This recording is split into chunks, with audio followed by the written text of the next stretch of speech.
Panorama group, जो सोचता है वो करता है। नमस्कार, आप देख रहे हैं न्यूज हाट। मैं हूं आपके साथ रितेश शर्मा।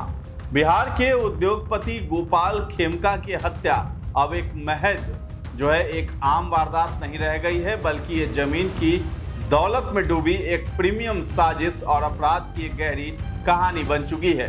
शनिवार को जब एसटीएफ और एसआईटी की टीम ने इस हत्याकांड के कथित मास्टरमाइंड अशोक शाह और शूटर उमेश यादव को रिमांड पर लेकर 8 घंटे तक गहन पूछताछ की, तो इस सनसनीखेज मर्डर स्क्रिप्ट की कई परतें खुलनी शुरू हो गई हैं। पटना पुलिस की रिमांड में शूटर उमेश यादव ने अपना गुनाह कबूल कर लिया। उसने पुलिस के सामने स्वीकार किया है कि गोपाल खेमका को उसने ही गोली मारी थी, लेकिन जिस अशोक शाह को पुलिस ने मास्टरमाइंड बताकर गिरफ्तार किया है, वो बार बार इस घटना में शामिल होने से इनकार कर रहा है। वहीं शूटर उमेश यादव ने पुलिस के सामने ये स्वीकार किया है कि अशोक शाह के कहने पर ही उसने गोपाल खेमका की हत्या की थी। इसके लिए उसे 4 लाख रुपए की सुपारी भी मिली थी। अशोक शाह ने ही वो पैसे उसे दिए थे। तो पुलिसिया पूछताछ मुख्यतः 3 अहम सवालों पर केंद्रित रही है। हत्या की असली वजह क्या थी, जमीन का कौन सा टुकड़ा इस मौत की वजह बना, और इस जुर्म की पटकथा में और कौन कौन से साजिशकर्ता शामिल हैं। जांच में पता चला कि हत्या की वजह जमीनी विवाद था, लेकिन वो कौन सी जमीन थी यह अभी रहस्य बना हुआ है। बता दें कि अशोक शाह के उदयगिरी अपार्टमेंट स्थित फ्लैट से पुलिस ने जमीन के कई कागजात, एक 9 mm का पिस्टल, 17 गोलियां और 6.5 लाख रुपए नगद बरामद किए हैं। एसटीएफ ने अशोक शाह से 8 घंटे की पूछताछ में पूछा है कि वो कौन सी जमीन थी जिसके लिए गोपाल खेमका को रास्ते से हटाना पड़ा। एक ऑडियो रिकॉर्डिंग में अशोक शाह और खेमका के बीच जमीन को लेकर तीखी बहस और गाली गलौज भी सामने आई, जो जांच का आधार बनी है। पुलिस को शक है कि इस साजिश में 4-5 अन्य लोग भी शामिल हो सकते हैं। बिहार डीजीपी विनय कुमार ने बताया है कि अशोक शाह का आपराधिक इतिहास रहा है, जिसमें मनोज कमलिया और संतोष टिबड़ेवाला हत्याकांड में भी उसका नाम आ चुका है। सूत्रों के मुताबिक अशोक शाह और गोपाल खेमका कभी बांकीपुर क्लब में एक ही सामाजिक दायरे में उठते बैठते थे, लेकिन समय के साथ उनके बीच मनमुटाव इस कदर बढ़ा कि वो गहरी दुश्मनी में बदल गया। क्लब के माहौल से शुरू हुआ ये विवाद आखिरकार सुपारी देकर हत्या के रूप में खत्म हुआ, एक खूनी अंत। भले ही उमेश यादव का आपराधिक रिकॉर्ड अब तक साफ रहा हो, पुलिस उसे एक स्लीपर हिटमैन मान रही है। यह ऐसा किरदार होता है जो पर्दे के पीछे से अपने वार को अंजाम देता है और कानूनी दस्तावेजों में कभी पकड़ा नहीं जाता है। अब उसकी संभावित संलिप्तता को पुराने लंबित मामलों से जोड़कर देखा जा रहा है, ताकि उसकी असली पहचान और भूमिका सामने आ सके।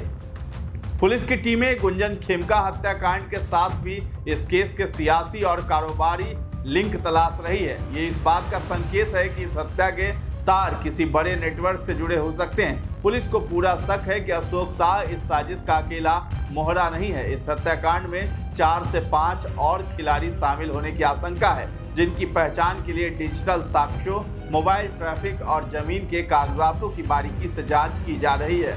अब सवाल ये नहीं है कि गोपाल खेमका की हत्या क्यों की गई, बल्कि ये है कि इस क्राइम थ्रिलर के अगले चैप्टर में कौन कौन से नए किरदार सामने आएंगे और इस खूनी खेल में कौन बच पाएगा। पुलिस की जांच जैसे जैसे आगे बढ़ेगी, इस रहस्यमयी हत्याकांड के और भी राज खुलने की उम्मीद है। सूत्र बताते हैं कि पटना पुलिस अब गोपाल खेमका हत्याकांड में पुख्ता सबूत जुटा रही है, ताकि दोनों को स्पीडी ट्रायल के तहत सजा दिलवाई जा सके। बांकीपुर क्लब प्रशासन को भी पटना पुलिस ने नोटिस भेजा है और अपना पक्ष रखने को कहा है। गोपाल खेमका की हत्या के बाद जब पुलिस ने बांकीपुर क्लब, जहां से गोपाल खेमका घर के लिए निकले थे, उसके सीसीटीवी फुटेज को निकालने की कोशिश की तो वो नहीं मिली थी, क्योंकि फुटेज ही उपलब्ध नहीं थी। इसे प्रशासन ने गंभीरता से लिया है।